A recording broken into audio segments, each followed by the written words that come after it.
Welcome to Frontage class. Today in this video we are discussing use of able to. Able to में का मतलब होता है समर्थता. पहले स्ट्रक्चर देखते हैं. नॉर्मल है, सीधा साधा है. सब्जेक्ट के साथ is, am, are, was, were, ये 5 यूनिट, 5 हेल्पिंग वर्ब आप यूज कर सकते हैं. प्रेजेंट के लिए इज, एम, आर, पास्ट बताने के लिए वाज, वेयर, और फ्यूचर के लिए विल बी हम लोग यूज करते हैं. वो आगे हम लोगों ने डिस्कस किया है, स्ट्रक्चर में नहीं डाला है. आसानी ये समझ जाएंगे तो वो भी आप आसानी से कर पाएंगे. तो उसके बाद able two plus V1. Negative हुआ तो उसी तरह से नॉट एबल टू यहाँ पर हो गया is, am, are, was, were के बाद. सवाल बनाना है तो is, am, are, was, were, subject plus able to, और उसके बाद WH दिस. इसमें ज्यादातर सेंटेंसेस जो होते हैं, स्ट्रक्चर मैंने चारों दिए हैं, लेकिन ज्यादातर इसमें निगेटिव बोला जाता है.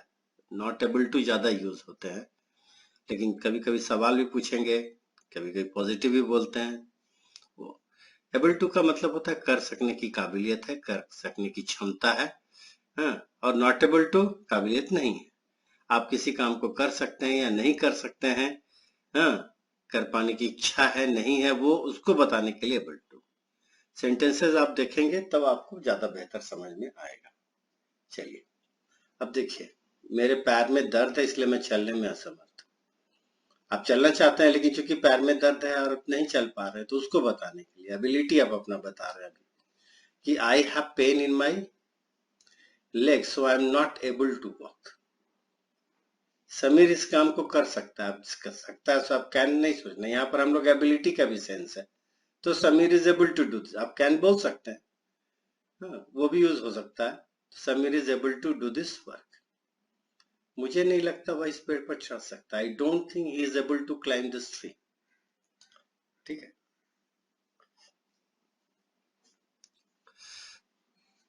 वह बहुत ही स्मार्ट है, इस काम को नहीं कर पाएगा. Is very smart. हाँ, सो इस काम को कर पाएगा. He will be able to do this work easily. I think Ravi is able to carry this responsibility.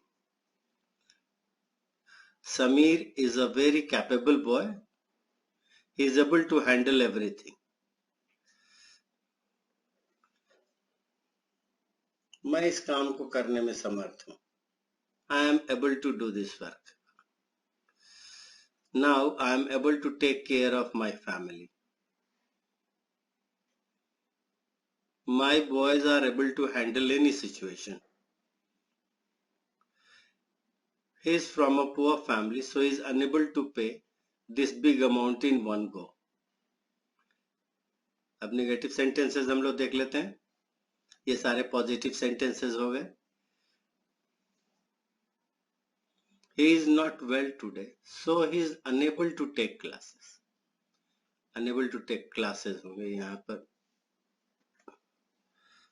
Correct कर देता हूं मैं.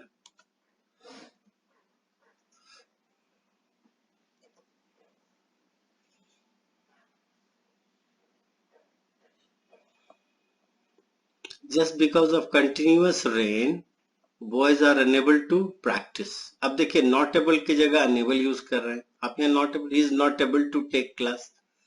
His boys are not able to practice. आप ये भी बोल सकते हैं. चूंकि मैंने ऊपर में unable नहीं लिखा था, इसलिए यहाँ पर यूज करना बता दिया. Due to shortage of food grain, we are not able to give food to the people. तो आप not able भी यूज कर सकते हैं, unable भी यूज कर सकते हैं, लेकिन पर्सनल वाले सेंटेंस में अनेबल ज्यादा अच्छा होगा. Right now I am not able to give you money. Train is late so I don't train is late so I don't think we are able to make it on time.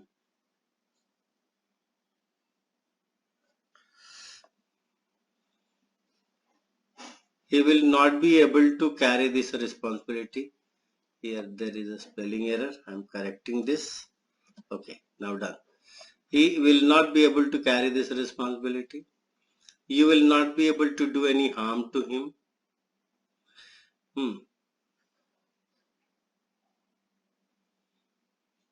He is injured. Injured means घायल. He is injured, so he will not be able to run away very far.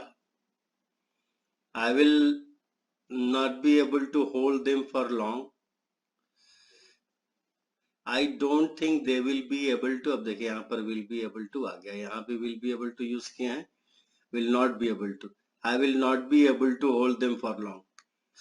इसका negative में ही ज्यादा use होता है, इसलिए negative में बता दिया है. I don't think they will be able to reach any conclusion.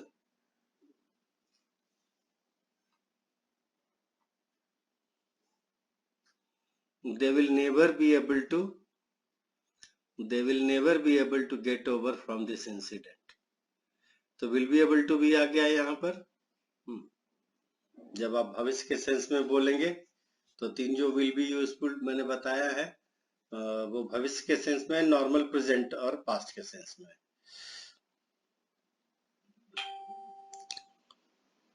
अब हम लोग इंटेरोगेटिव सेंटेंसेस करते हैं.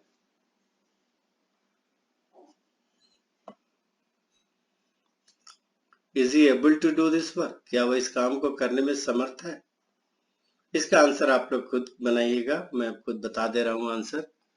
Is he able to do, एक दो बता देता हूँ, बाकी आप खुद कीजिएगा सोच करके. Is he able to do this work? Yes, he is able to do this work because he is trained for this or is very smart. Is your friend able to complete this assignment? क्या आपका दोस्त इस assignment को complete करने में समर्थ है? Is your grandfather able to walk now? क्या आपके दादाजी अब चलने फिरने के लायक हैं? Are you able to come here in this rain? क्या तुम इस बारिश में आग पाने में आने में समर्थ हो? Are boys able to play match back to back? क्या लड़के एक के बाद एक लगातार मैच खेलने में समर्थ हैं? Are you able to return money on time? क्या तुम पैसे लौटाने में समर्थ हो? Who is able to do this type of work in your knowledge? तुम्हारे नॉलेज में कौन है जो इस तरह का काम कर पाएगा या कर सकने में समर्थ है? Who is not able to return money? कौन पैसा लौटाने में समर्थ नहीं है?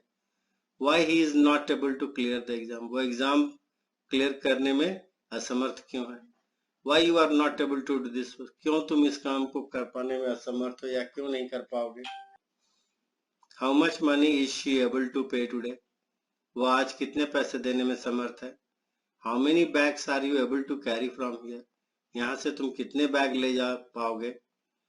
Will you be able to come next time? क्या तुम अगले वीक आ पाओगे?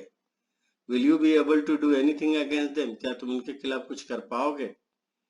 What will you be able to do with this money? इस पैसे से तुम क्या कर पाओगे? When will the supply be able to reach here? Supply यहाँ तक कितने दिनों में आ जाएगा? Will this injured boy be able to walk? क्या यह घायल लड़का चल पाएगा? Will you be able to do it alone? क्या तुम अकेले कर पाओगे? By what time you will be able to reach here? तुम कब तक यहाँ पहुंच पाओगे? How will we be able to make people understand? हम लोग कैसे लोगों को समझा पाएंगे? तो यहाँ सारे तरह के सेंटेंसेस मैंने दे दिए हैं, आप प्रैक्टिस कीजिए, सेंटेंसेस बनाइए और क्वेश्चन जो इंटरोगेटिव दिया उसके आंसर्स बनाइए. मैक्सिमम इसी तरह के क्वेश्चन लोग बातचीत में यूज करते हैं, तो इसको बोल बोल कर प्रैक्टिस कीजिए. कोई दिक्कत हो तो फिर कांटेक्ट कीजिए, नंबर दिया हुआ है. That's all, thank you.